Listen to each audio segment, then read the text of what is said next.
안녕하세요. MBC 축구 해설위원 서영욱입니다. 오늘은 제가 가장 좋아하는 축구팀, 최축구팀 얘기를 해보려고 하는데요. 이 팀이 겨우 23살짜리 구단주한테 넘어가게 됐어요. 게다가 이 어린 친구 재산이 무려 조단입니다. 프리미어리그도 아닌 하위리그 클럽에 대체 무슨 일이 생긴 걸까요? 아주 흥미진진하니까 끝까지 꼭 들어주세요.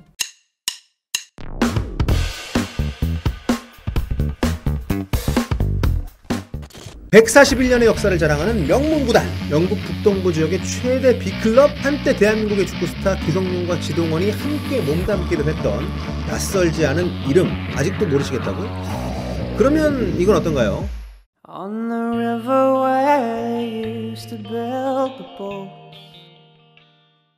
이 노래 기억나시죠? 네, 바로 넷플릭스 히트 다큐멘터리 죽어도 썬더랜드입니다. 네, 아직 안 보셨다면 꼭 보십시오. 축구 명작 다큐입니다. 그렇습니다. 오늘 제가 소개할 팀은 바로 썬더랜드입니다. 솔직히 썬더랜드가 빅클럽은 아니죠.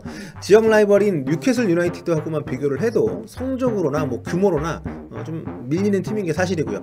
순위표만 봐도 2차 대전 이후로는 뉴캐슬이 거의 대부분 우세했습니다. 지금이야 역대 가장 격차가 벌어져 있는 상태이기도 하고요.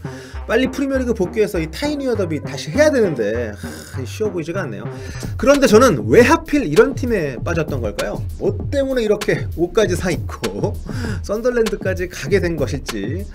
참고로 저 사진 2003년입니다 여러분. 벌써 17년 18년 됐는데 저의 찬란했던 20대가 이렇게 또 썬더랜드는 제가 프리미어리그 입문할 때 1999년이죠. 근 50년 만에 최전성기를 누리던 팀이었습니다. 리그 우승이야 2차 대전 이후로는 해본 적이 없는 팀이긴 합니다만 1, 2부 리그를 계속 오르내리다가 프리미어리그 갓승격해서 무려 7위를 차지했던 게 바로 이 1999-2000 시즌이었습니다. 선 굵고 조직적인 피터 리드 감독의 특유의 축구, 그리고 빅앤스몰 조합으로 구성된 투톱의 아주 뛰어난 결정력, 참 재밌고 신기한 팀이었어요 당시 저한테는. 그리고 무엇보다 이름이 멋지지 않습니까? 썬더 랜드, 번개 땅. 나중에 알고 보니까 이게 그 뜻이 아니었더라고요. 강 끝에 이렇게 분지가 갈라지는 그 곳에 위치한 도시여서 썬더드 플러스 랜드, 썬더드 랜드, 그러니까 갈라진 땅, 이래가지고 썬더랜드가 된 거더라고요. 원인이 번개랑은 상관이 없는 거죠. 자, 제가 썬더랜드에 정을 주기 시작했던 1999-2000 시즌, 썬더랜드는 케빈 필립스와 나이언 퀸 투톱, 이 투톱이 합쳐서 둘이서만 44골을 넣었습니다. 프리미어리그 7위로 시즌을 마쳤던 썬더랜드인데요. 이때 제가 푹 빠졌던 선수가 바로 케빈 필립스입니다. 30골을 혼자 넣어가지고 득점왕에 올랐는데 파트너인 나이언 퀸이 이제 14골을 넣었고요. 필립스는 사우스햄튼 시절에는 이제 풀백 보면서 앨런 시어로 축구와 닦아주던 그저 그런 선수였습니다. 썬더랜드 와가지고 시참만은 이제 빵 터진 건데 2016년 해리 케인이 득점왕에 오르기 전까지 잉글랜드 국적 선수로는 마지막 득점왕이었습니다. 무려 16년 동안 그 뒤로 이제 잉글랜드 국적에 득점왕이 안 나왔던 거예요, 프리미어리그에서. 썬더랜드는 그 뒤로도 프리미어리그에 꾸준히 이름을 올리는 팀이었는데 지금은 추락에 추락을 거듭해서 무려 3부 리그까지 강등이 돼 있습니다. 2017년 여름이죠. 2부로 강등될 때만 해도 사실 프리미어리그에 곧바로 복귀할 줄 알았거든요. 이게 실제로도 저만 그런 게 아니라 다들 그렇게 생각을 했어요. 그러니까 넷플릭스에서도 그 시즌 내내 카메라 돌렸던 거 아니겠습니까? 2부 리그 첫 시즌에 곧바로 승격을 하게 되면서 감동의 승격 스토리를 담겠다는 생각이었겠죠. 그런데 얼씨구 승격은커녕 아예 3부 리그로 그냥 다이렉트 강등을 해버립니다. 이때 분위기 정말 쌓여있거든요. 근데 이 보는 눈 없는 넷플릭스 제작사가 3부 리그 첫 시즌도 다큐 제작에 들어가요. 그렇게 나온 게 죽어도 썬더랜드 시즌 2입니다. 결과는 다들 아시다시피 2부 복귀에 실패를 했죠. 승격 플레이오프 결승전에서 추가 시간 4분의 실점을 하면서 졌어요. 정말 극적이긴 한데 당하는 입장에서는 정말 너무 잔인한 그런 실패였습니다. 그리고 그 뒤 지금까지도 3부 리그에 남아서 세 번째 시즌을 보내고 있는데요. 참고로 올 시즌 3부 리그 순위 11입니다. 이번에도 승격은 쉽지 않아 보인다는 거, 감독 바꾼 지도 한 달도 안 됐다는 거, 상태가 좋지 않아요. 그렇다면 한때 나름 잘 나갔던 이 썬더랜드의 추락, 대체 뭐 때문일까요? 여러가지 이유가 있겠습니다만 가장 큰 문제는 역시 고질적인 경영난이죠. 자금 부족에 시달리는 팀이 운영도 개판으로 하니까 팀 전력은 낭떠러지. 죽선더 시즌2 보면 젊고 의욕적인 구단주인 도널드 씨가 팀을 인수를 하긴 하는데 그 사이에 이분도 많이 바뀌었더라고요. 해보니까 이게 쉽지 않거든. 돈은 돈대로 들어가고. 그래서 출구 찾느라고 1년을 헤매고 다녔더라고요. 그래서 나타난 구세주가 바로 오늘 우리 이야기의 주인공이죠. 1997년생 만 23살의 어린 구단주, 프랑스와 스위스 이중 국적을 부여한 것으로 알려진 키릴 루이 드레이퓨스 군입니다. 1997년생이에요. 저 잘못 얘기한 거 아닙니다. 정말 이렇게 어린 친구입니다. 백승호, 정승원 이런 선수들하고 동갑이고 연예인 중에서는 이제 BTS 정국이랑 같은 나이라고 합니다. 네. 자, 그래서 오늘은 잉글랜드 최고의 명문팀, 저의 최애 팀이기도 한 썬덜랜드의 새로운 구단주, 젊은 조만장자 키릴 루이 드레이퓨스에 대해서 알아보도록 하겠습니다. 썬덜랜드의 새로운 오너가 될 만 23살의 외국인 구단주 키릴. 나이는 어립니다만 보유자산이 무려 20억 파운드, 3조 원에 육박하는 걸로 알려진 젊은 재벌입니다. 키릴은 성명서를 통해서 이렇게 역사적인 클럽과 함께 할 수 있게 되어서 엄청난 영광입니다. 많은 분들이 저희 가족이 축구 산업과 인연이 있다는 걸 잘 알고 계실 겁니다. 썬덜랜드 구단주가 되는 것은 클럽의 미래에 책임지는 자리에 서는 것이라는 걸 잘 알고 있습니다. 우리 모두 제 역할을 잘 해낸다면 썬덜랜드가 다시 프리미어리그로 복귀할 수 있을 것이라고 굳게 믿습니다. 이렇게 발표를 했어요. 키릴 성명서에서 눈에 띄는 부분은 이제 가족을 언급한 부분인데요. 이쯤 되면 궁금하죠? 아니 대체 어떤 가문이길래 나이 23인 친구가 재산이 3조 원이고 축구 산업에 연관이 있다는 거지? 힌트는 키릴의 풀네임에 있습니다. 키릴 루이 드레이퓨스. 루이 드레이퓨스가 성이에요. 키릴은 바로 이 루이 드레이퓨스 가문이 소유한 기업 루이 드레이퓨스 컴퍼니의 상속자입니다. 스위스 제네바에 본사를 두고 있는 이 회사는요, 농산물 유통에서 출발한 글로벌 대기업입니다. 최근 회계연도 1년 매출이 무려 370억 달러, 우리 돈 40조 원에 달하는 매출이 어마어마한 규모를 자랑하는데요. 키릴의 아버지 로베르는 한때 프랑스 5대 부자 가문으로 불렸다는 루이 드레이퓨스 그룹의 후손입니다. 나중에 결국 가업을 물려받긴 했습니다만 젊을 때는 집안의 후광 없이 성공하고 싶다 이러면서 일찌감치 독립을 했어요. 독일 아디다스 본사, 또 영국 광고회사인 사치앤사치 등 유명 기업들의 대표이사를 맡아서 일찌감치 경영수완을 인정을 받은 인물이기도 합니다. 참고로 로베르는 포커를 굉장히 잘했다고 해요. 그래서 하버드 대학교 다닐 때 이제 본인 학비를 포커를 통해서 벌어가지고 충당을 했다고 합니다.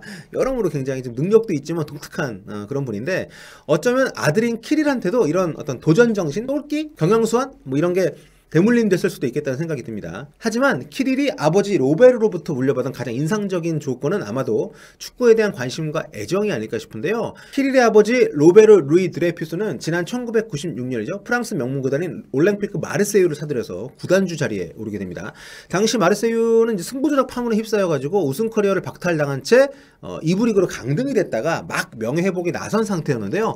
적절한 시기에 도착한 로베르의 리더십과 투자를 통해서 다시 한번 전성시대를 열어젖힐 수가 있었습니다. 키릴은 아버지가 마르세유 구단을 인수한 그 이듬해에 태어났고요. 자연스럽게 어릴 적부터 마르세유 홈구장 벨로드롬을 제 집처럼 드나들면서 축구팬이 된 것으로 알려져 있습니다.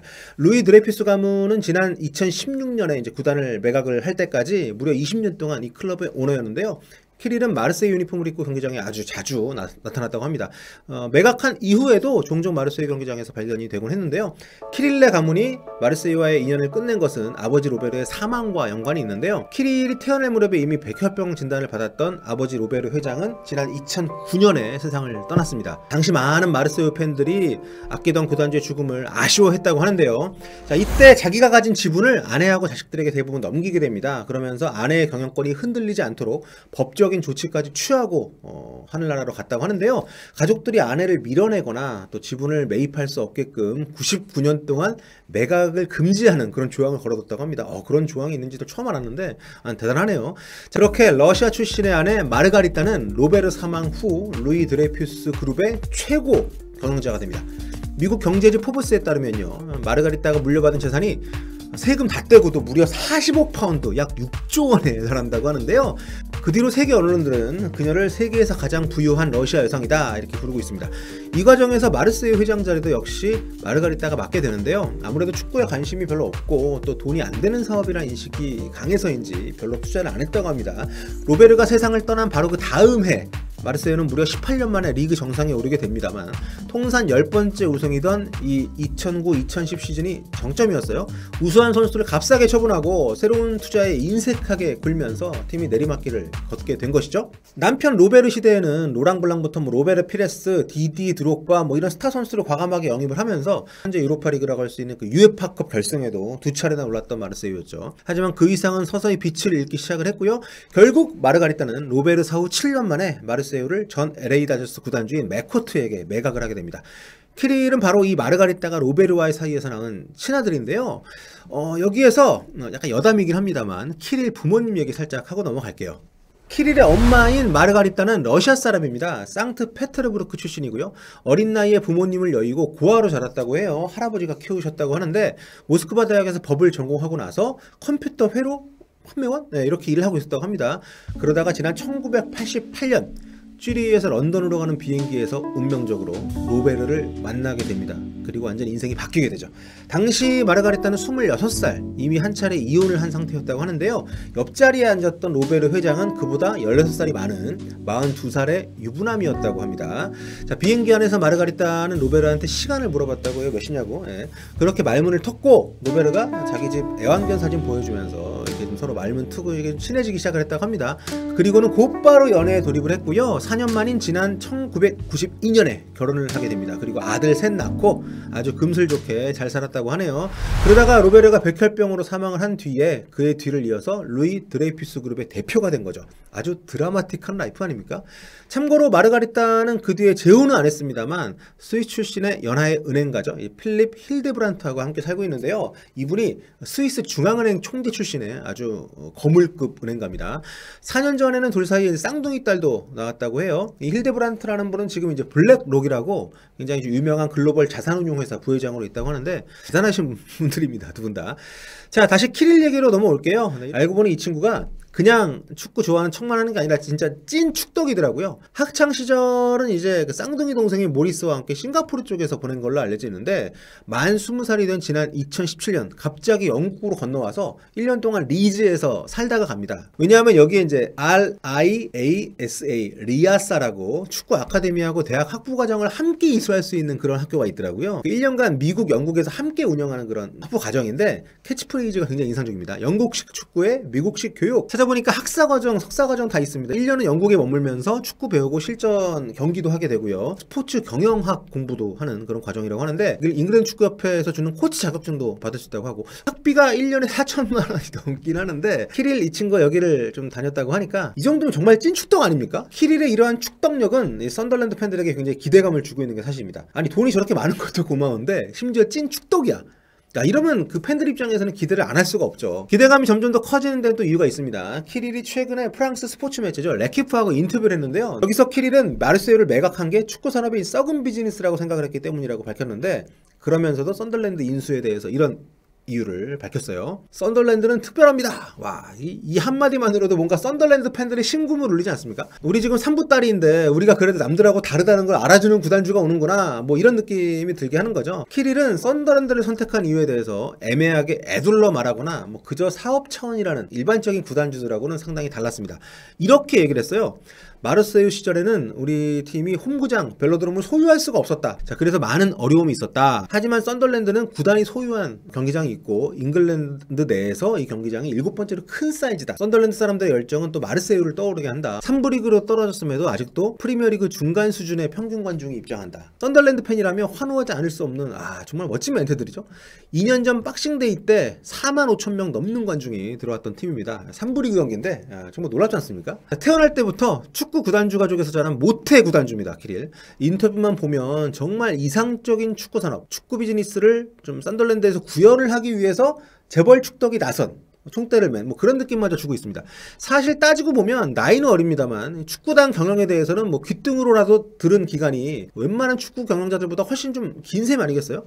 키릴이 썬더랜드에 관심을 갖게 된 계기에는 이제는 우루과이에서 이제 국회의원이 된 후안 사르토리라는 남자의 공이 컸다고 합니다. 사르토리도 농산물 유통으로 큰 돈을 번 사람인데 이분의 장인어른이 러시아 재벌인 리볼로프레프예요. 재산이 70억 달러입니다. 이분은 한 8조 원 되는데 작년 기준으로 포브스 랭킹 세계 224위의 부자인데 이분이 그 AS 모나코 구단주예요. 마르세유 구단주 가문인 키릴하고 이분의 사위인 사르토리의 친분이 여기서 이런 관계로 생겼다고 하는데 아무튼 사르토리는 2년 전에 썬더랜드 지분 20%를 사들여가지고 이제 경영에 참여를 직접 했던 그런 분이죠. 썬더랜드가 있는 잉글랜드 북동부는 지금 코로나19로 인한 피해가 영국 내에서도 아주 큰 지역입니다. 당장 썬더랜드 경기들이 코로나로 죄다 연기가 되는 바람에 지난 16일 이후로 경기가 좀 전혀 없는 상태인데요. 인근 뉴캐슬 같은 경우에도 선수단에 코로나가 퍼져가지고 2주 동안 경기를 안 했습니다. 이런 상황에서 도시민들에게 기운을 아주 강하게 불어넣어줄 수 있는 썬덜랜드 재건 프로젝트를 들고 젊고 의욕적인 외국인 재벌이 온다는 소식, 아주 가슴 설레는 이야기 아닙니까? 썬덜랜드 역사에서 훗날 이 키릴이란 남자가 과연 어떤 인물로 기억이 될지, 언제까지 썬덜랜드가 3부에 있을 겁니까? 아무튼 뭐 키릴이 와서 썬덜랜드가 어떻게 달라질지 앞으로 굉장히 기대가 되고요. 3부 리그니까 여러분들의 관심은 좀 덜하겠죠. 하지만 제 생각 하시면서 썬덜랜드 소식 가끔씩 저도 생각나는 대로 전해드릴 테니까요. 많이 좀 응원해 주시면 좋을 것 같습니다. 자, 지금까지 볼리TV였고요. 저는 서영욱이었습니다. 여러분 다음 시간에 또 뵐게요. 꿀빠.